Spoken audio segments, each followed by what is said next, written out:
Wheels America is sponsored by Grundy Insurance. Today on Wheels America, we look at two of the greatest legends in American sports cars. We explore global design with Fiat Chrysler. We discover a lost nomad.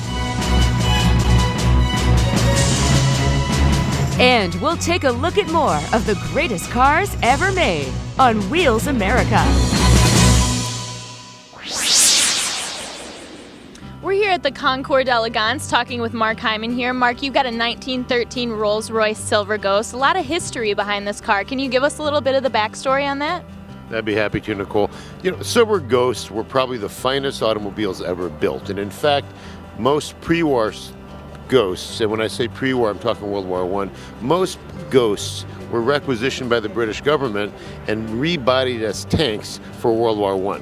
So these cars, not only are they gorgeous, but they have mechanics, engines, undercarriage, suspensions, transmissions that really are built like a tank, and that's probably where the name came from. Tell us what's special about this Silver Ghost here.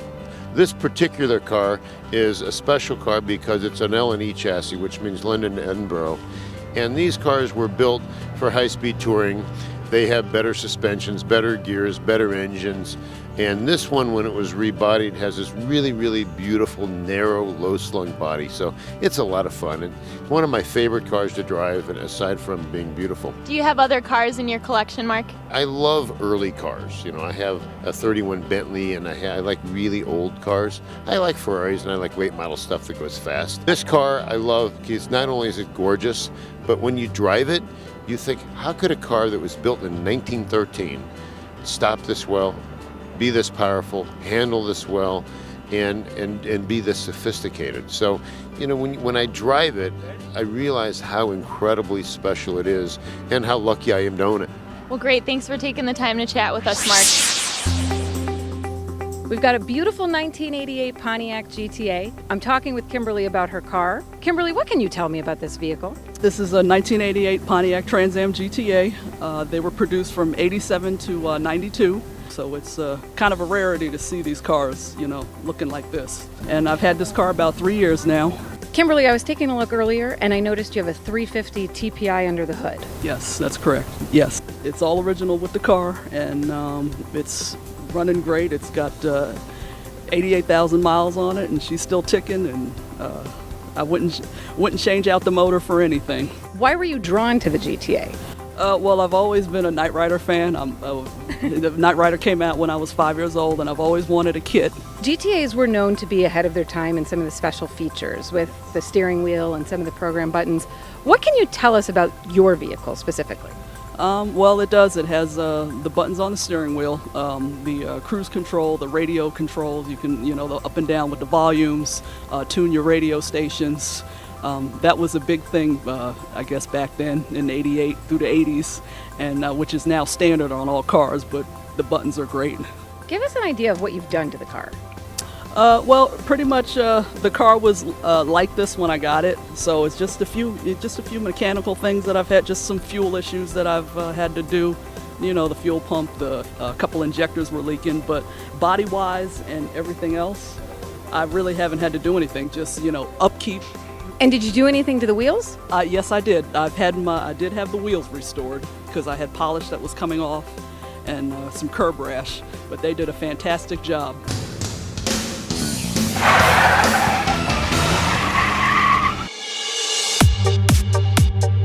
Hi, I'm Brett. I want to tell you about my car. It's a 2005 Chevrolet SSR.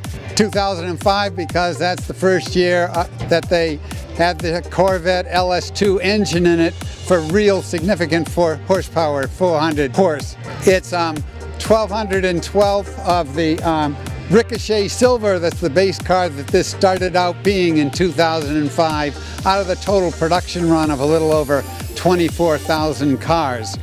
It was a 2001 custom car that Chevrolet never intended to introduce, but it was so popular on the show circuit that they built it with shortcomings along the way, like we had to go to a custom fan for adequate cooling, custom air dam, ABS cover, A few changes on the inside.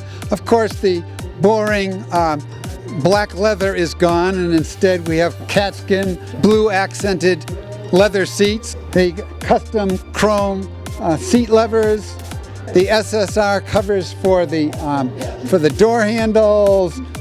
Hey, this is our one-of-a-kind custom paint job. The base car is Ricochet Silver, but this is a Corvette Blue that fades down to the silver at the running boards. And then, of course, with a black stripe heading to the back with purple accents along that. And we have special detail on the hood and the rear deck as well. I'm Brett, and this is the story of my car.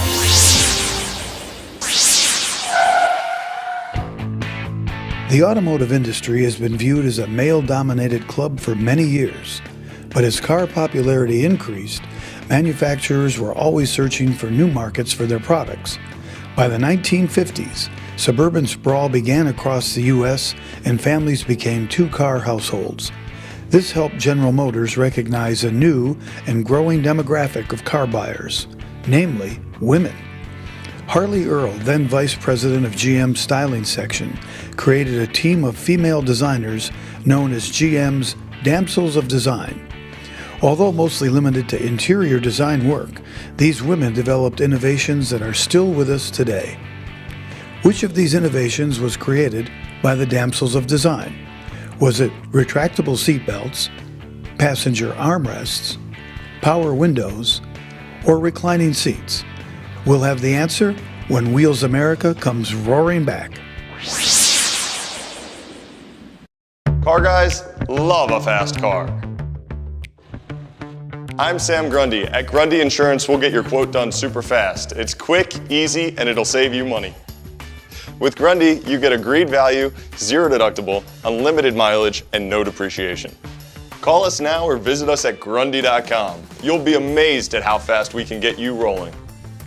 Call us today. At Grundy, we get it. You're watching Wheels America! Coming up on Wheels America, we look at two of America's greatest sports cars. And we talk cars with the head of global design at Fiat Chrysler when Wheels America returns. Driving collector cars is a thrilling experience. Hi, I'm Jim Grundy. We have a passion for collector cars just like you do, so protect your cherished investment the right way. At Grundy, you get agreed value coverage, zero deductible, and unlimited mileage. Call us now or visit us at Grundy.com and we'll show you how much you can save. At Grundy, we get it. Call us today. Okay, let's get the answer to our Carfax quiz. Which of these innovations was created by GM's Damsels of Design? If you said retractable seatbelts, you're right. What began as an experiment in appealing to females not only created a new market, but helped women get their start in the automotive industry. And by the way, you have to give it to the girls. The Damsels were also responsible for the glove box, lighted makeup mirrors, and storage consoles. And that's a Wheels America car fact.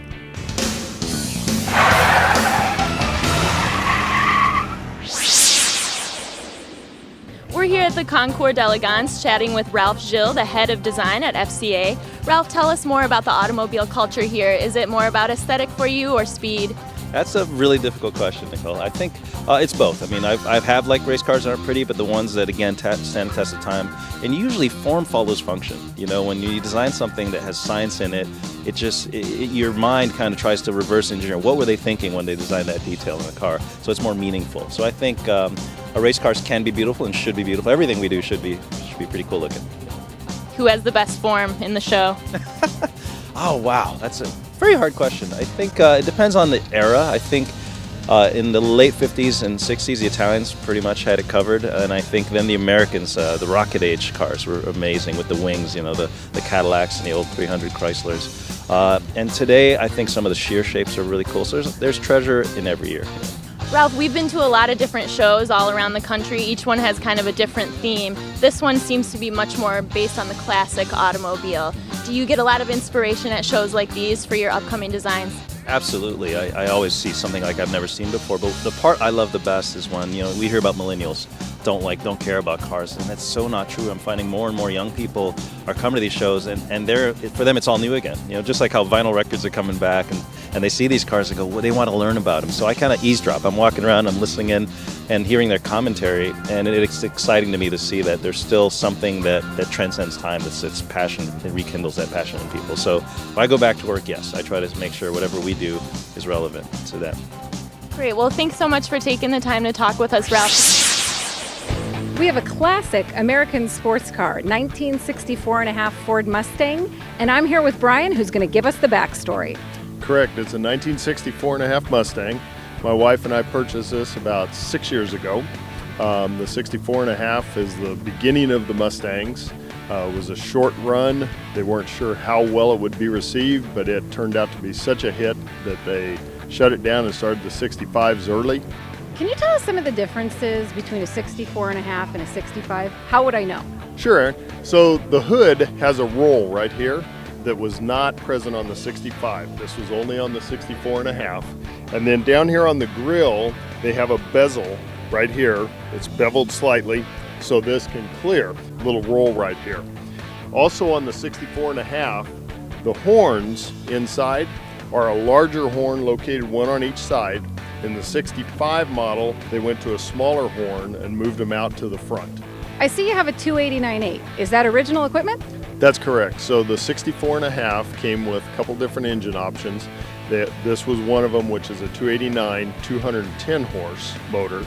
Then later in 65, this motor became a 225 horse, and they also introduced a 271 horse 289, which was the K-code high performance that everybody wants to have. Brian, the interior on this car is beautiful. Well, thank you. It is a 4-speed car. This particular model has the center console, which was an option. The interior, one of the questions I get a lot is, why doesn't it have ponies on the interior? The 64.5 did not have a pony interior. It was a standard interior. In 65, they went to the pony interior. Talking here with Sean about his 1932 Chrysler CP8. Sean, tell me a little bit about what's special about your vehicle. Well, Chrysler was kind of innovative. They were the first ones to actually mass produce hydraulic brakes. This particular model was a great touring vehicle. It had adjustable shocks, hydraulic brakes, which made it safe for the family and was really comfortable for long tours, long hauls. Can you tell us a little bit more about what's powering this under the hood? This is actually a straight 8 engine. It's just under 300 cubic inches. It's about 100 horsepower. And when it idles, it's so smooth you can't even hear it. It's really awesome. Great. Have you done any work on the interior of the car? No, actually, the interior of the car is all original. They did receive a repaint back in the late 70s. But other than that, just been enjoying it, driving it. If you can't drive them, why own them, right? Beautiful. And what's the backstory on this vehicle? Well, this particular Chrysler, actually it was even owned by Glenn Prey, Glenn Prey actually bought all the rights to Auburn Court and Duesenberg. And this was one of his private cars. My dad happened to be friends with him. So when my dad saw this, he had to have it, and he bought it from Glenn. Sean, tell me what it is about the automobile culture that you think appeals to such a wide audience. Well, to me, I think it's because it's like rolling art. It's just beautiful. You look at a Delahaye, for example, and its swooping lines that the French did. It's just rolling art. It's just beautiful. All the chrome, the colors. I guess that's what the allure is. Grundy Insurance is a family-owned business. Frequently, you'll find me with my brother and dad working on one of our cars. We understand the importance of protecting what you love. Hi, I'm Josh Grundy. My family has been insuring collector cars since 1947. We invented agreed value coverage. Get the best coverage for the least amount of money. Agreed value, unlimited mileage, at a rate you won't believe. At Grundy, we get it. Call us now or visit us online at grundy.com. Coming up on Wheels America, we discover a lost nomad. And we take a tour in a 1923 Model T when Wheels America returns. You're watching Wheels America.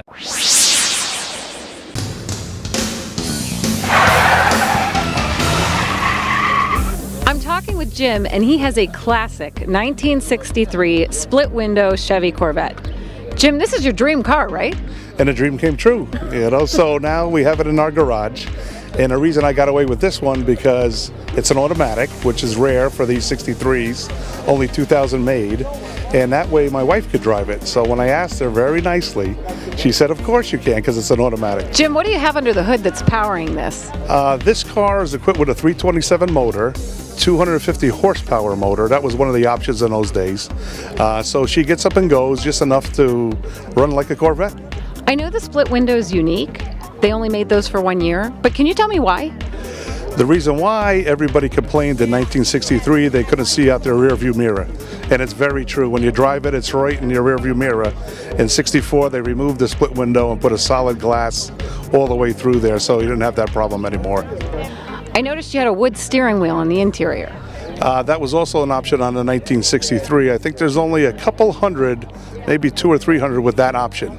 So it is pretty unique to 1963, that wood-grained steering wheel, but it's simulated. It's actually plastic. And the barbecue grill on the hood is pretty unique too, right, Jim? Yes, that's only in 1963 they put what we call the barbecue grill on the hood, the front hood. So that's the two ways you can tell a 1963 coupe is the grill on the front, on top of the hood, the barbecue grill we call it, and the split window. That's the two things you can really tell 63 from.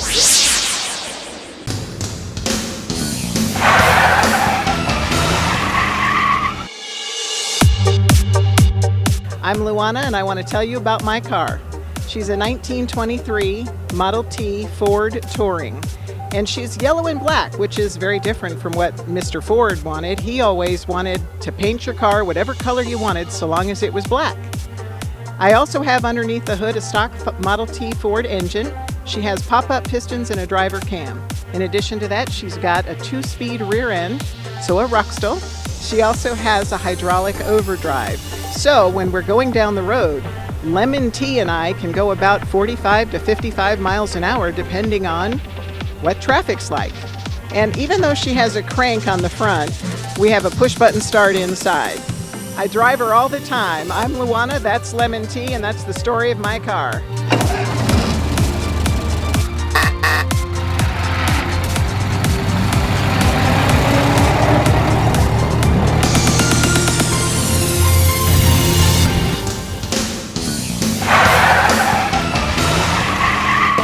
I saw this beautiful 65 Impala SS here, and I just had to know more. Phil, what can you tell us about the backstory on this car? I came across this car. This was a car that my grandfather used to drive us around in as kids. So obviously, there's a kind of a family attachment there. So I purchased the vehicle, brought it home. My parents, my stepdad in particular, who happens to be a mechanic, made it roadworthy. Didn't have to do a whole lot to it. A few parts in the engine, and just making sure that it could be driven from Minnesota down to Arizona. They brought it down here, and the rest is history. So I've owned it for 6 or 7 years. I noticed you have a stock 327 under the hood. Is that right? That's correct. This car came with a number of engine options back in the day.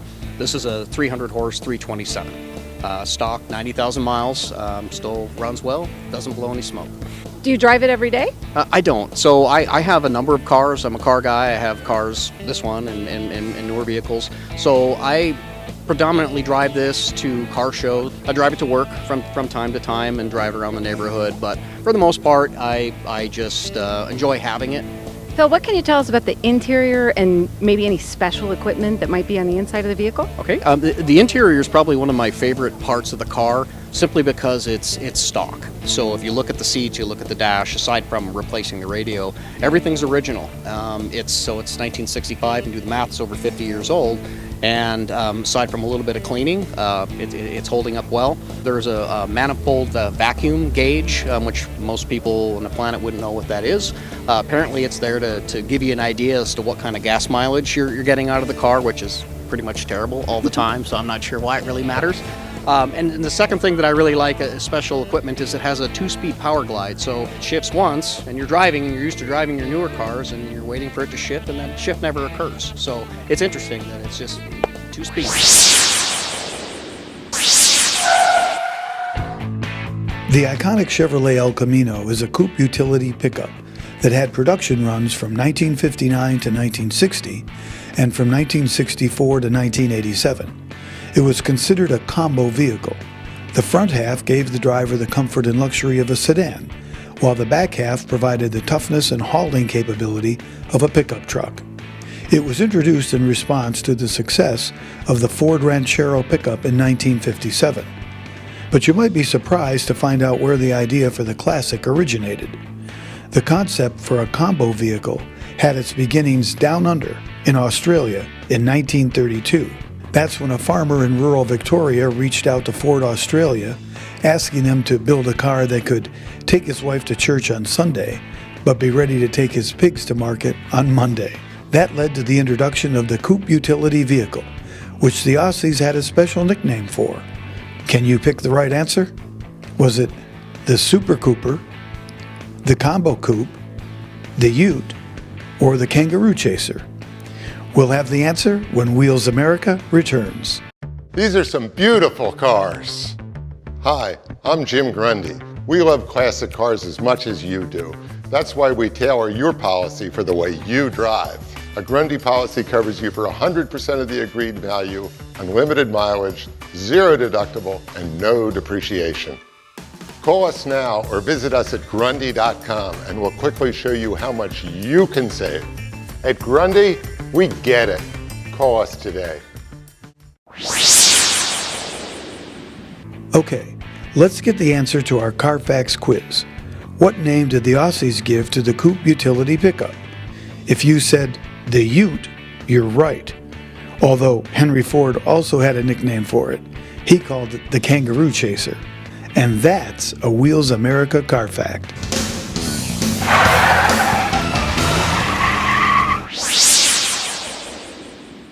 We're here at the Concours d'Elegance talking with Ken Lingenfelter of Lingenfelter Performance Engineering. Ken, tell us a little bit about these vehicles that you're going to be giving away here. Well, Nicole, we have been involved with a group called the Dream Giveaway Group for a number of years now, and so we got two of the examples that we're going to be giving away this year. This is a brand new Z06 Corvette. It's been modified by our company. It's making 800 horsepower.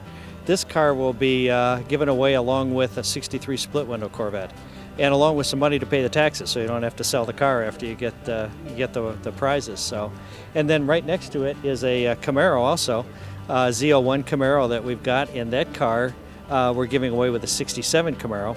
Same thing, you win both cars plus the money to pay the taxes, and the dollars to go to some really, really great charities.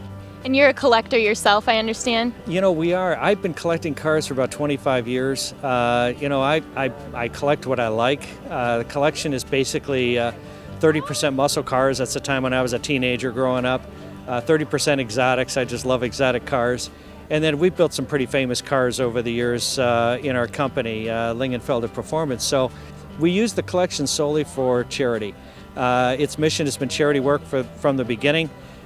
We allow charities to come in and use the venue to collect money for all kinds of groups. We did about 60 events last year, and we'll do about another 60 this year. So we're having a good time with it. Great, so glad to hear it. Do you have a favorite here at the show?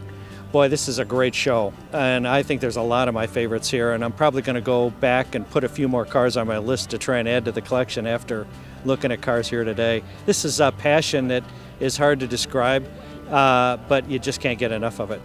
Ken, we go to a lot of different car shows all over the country. We always see a very broad range of an audience. Why do you think it is that the car culture draws in so many people from so many different ages, backgrounds? Well, I don't know. I'll tell you, you know, the car thing is something that you got to have passion for. And I think while all of us were growing up, we saw cars that, you know, we were passionate about, wanted to buy or maybe race or enjoy at some point in our lives. And a lot of people are in a position to do that now, so they're looking for the cars they've always wanted, and you find those at shows, and you find them at racing events, and you find them at concourses like this, and so they always draw great crowds, and this is just pure fun for a car guy.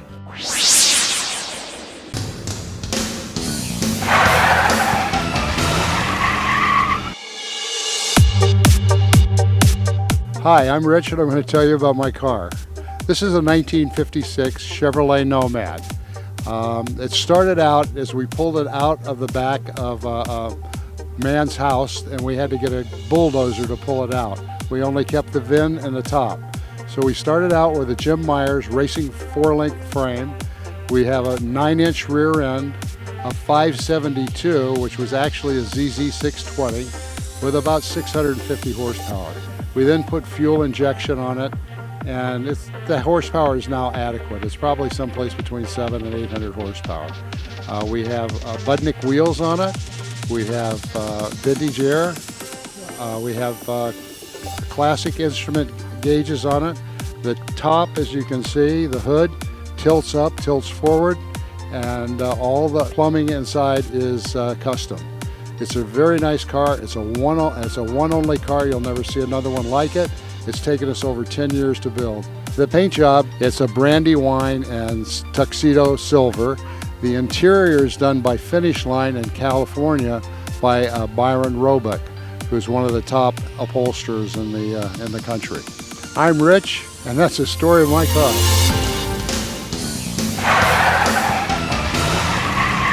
I'm talking with Pete here about his 1955 Chevy 210. Pete, this is a pro touring class, correct? Correct, Aaron. The backstory on this particular car and why I picked a 1955 Chevy is I decided to start with a build of a 55 from ground up. This is a pro touring 55, which means that everything on this car has basically been modernized. Pete, I see you have an LS3 here under the hood. That's correct, Aaron. That is a high-performance Chevy LS3 with some slight modifications. We're putting out probably close to a little over 500 horsepower out of this engine, so it's got some giddy up. I was looking at the custom work under the hood here. What can you tell us about it? Because it looks pretty unique. You got a great eye for things, Aaron. Let me tell you a little bit about this. All the sheet metal work that was the original 1955 sheet metal work has been completely replaced throughout the entire car. And what you're looking at here underneath the hood is all custom sheet metal work. The firewall has been all redone and all custom work. I was looking at the interior and I noticed it's all electronic. That is correct, Aaron. I've got full nav system in here. I've got backup cameras in here. I've got air conditioning, heating, everything you want. The one thing that if anyone has a real eye for these cars is they'll notice the dashboard has been modified since the 1955 original dashboard. And that's all been customized and also done on this car. You're watching Wheels America.